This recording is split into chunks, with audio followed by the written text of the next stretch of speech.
And they all walk on four legs, but still, they're very important. They don't vote.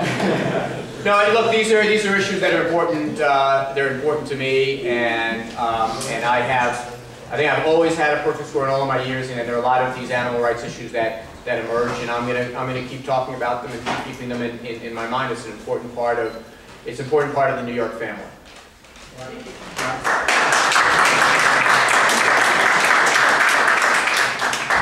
Mark, and then I'm sorry.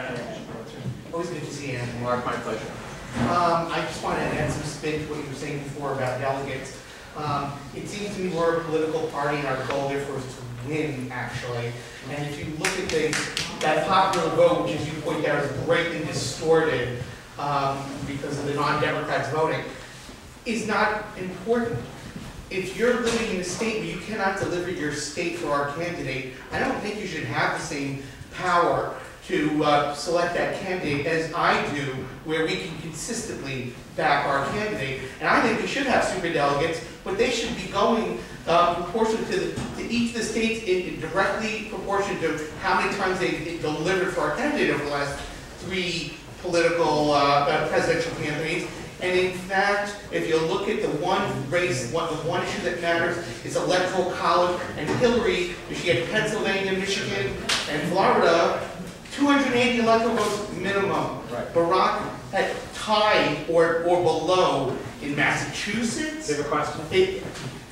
I just want to see this push because people are so wrong. Yeah, look, look, this is, I gotta tell you, look, if Hillary was ahead in delegates, I'd be in favor of that argument. So I think to some degree we're all being a little bit too doctrinaire about this. I think when you scrape away everything about the different interpretations of the rules, what do you count? I think your primary point is the one we need to keep in mind. This process is not a contest around numbers. It's around trying to figure out who our strongest candidate would be. I happen to think the Reverend Wright stuff has been blown out of proportion. I happen to think that his speech put it to rest in my mind. I thought. But it's not really important what we kind of think about that. What's more important is if you have an issue that creates an enormous liability, it's part of our job as Democrats to take a hard look at that kind of stuff.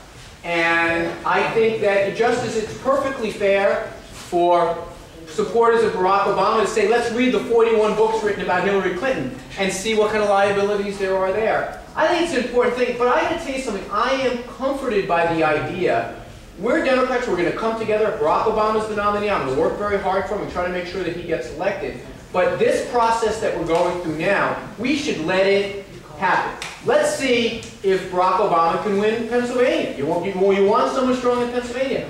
Let's take a look at what the vote was in Florida. I am sick and tired of saying it wasn't a real race. It was like we had over 1.5 million votes were cast there. Like this enormous turnout that they had in Florida. What were those people? They don't matter? Those people thought they were voting for something. I don't understand how you don't count those votes. What did they even happen? So I think it's important for us to realize that that's the frame we want to be in, and I think we should have a conversation, and it's perfectly fine to say to a friend who supports Barack Obama, let's talk about that paradigm, not so much who's got this vote, or who's got an electoral vote, or who has a popular vote.